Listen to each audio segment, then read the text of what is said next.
हिंदू धर्म की पौराणिक कथाओं और वेदों पुराणों में वर्णित ब्रह्मास्त्र को सबसे शक्तिशाली और विनाशकारी दिव्य अस्त्र माना गया है। इसका उल्लेख महाभारत, रामायण और अनेक पुराणों में मिलता है। ब्रह्मास्त्र कोई साधारण शस्त्र नहीं था, बल्कि इसे स्वयं सृष्टि के रचयिता भगवान ब्रह्मा ने बनाया। इसका प्रभाव इतना भयानक और अद्वितीय था कि इसे चलाने वाला योद्धा पूरी सेनाओं का नाश कर सकता था। इसे एक दिव्य ऊर्जा का केंद्र कहा जाता है, जो विनाश और सृष्टि दोनों में सक्षम था।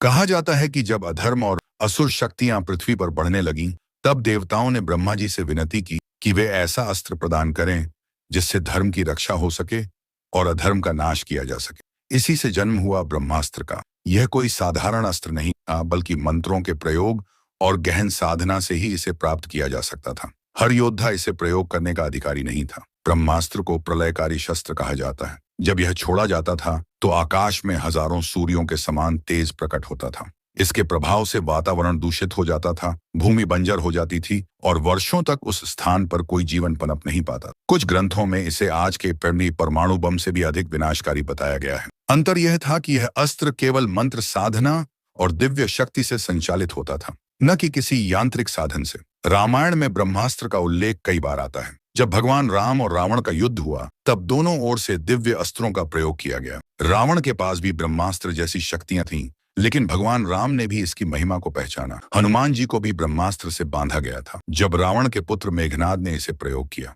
किंतु हनुमान जी की भक्ति और राम नाम की शक्ति के कारण वे इससे भी सुरक्षित रहे। महाभारत में ब्रह्मास्त्र का सबसे प्रसिद्ध उल्लेख अर्जुन और अश्वत्थामा के प्रसंग में मिलता है। कुरुक्षेत्र युद्ध के बाद जब अश्वत्थामा ने प्रतिशोध में ब्रह्मास्त्र का प्रयोग किया, तो अर्जुन ने भी उसका सामना करने के लिए ब्रह्मास्त्र का आह्वान किया। दोनों ब्रह्मास्त्रों के टकराने से संपूर्ण ब्रह्मांड पर संकट आ गया। तब महर्षि व्यास ने हस्तक्षेप कर अर्जुन को इसे वापस लेने की आज्ञा दी। अर्जुन ने अपने तप और नियंत्रण से इसे वापस ले लिया, लेकिन अश्वत्थामा इसे वापस लेने में असफल रहा। उसके परिणाम स्वरूप अश्वत्थामा को आजीवन कष्ट और अपमान झेलना पड़ा। ब्रह्मास्त्र केवल युद्ध का साधन नहीं था, बल्कि यह शक्ति और जिम्मेदारी का प्रतीक भी था। इसे चलाने के लिए योद्धा को न केवल मंत्रों का ज्ञान होना चाहिए था, बल्कि आत्मसंयम और धर्मपालन भी आवश्यक था। यदि इसे अनुचित कारणों से प्रयोग किया जाता, तो स्वयं प्रयोग करने वाले को भी विनाशकारी परिणाम भुगतने पड़ते थे। यही कारण था कि सभी योद्धा इसे पाने की कोशिश तो करते थे, लेकिन सभी इसके योग्य नहीं माने जाते थे। आज के वैज्ञानिक युग में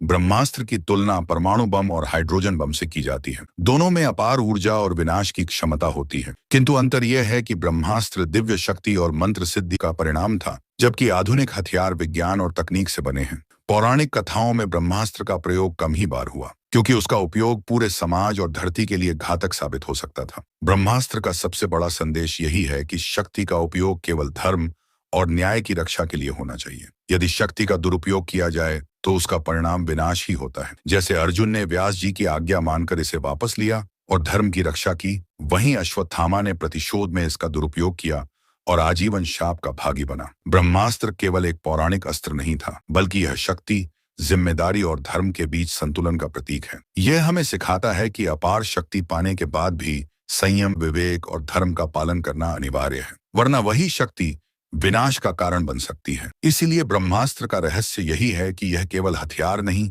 बल्कि धर्म और अधर्म के बीच अंतिम निर्णय का साधन था।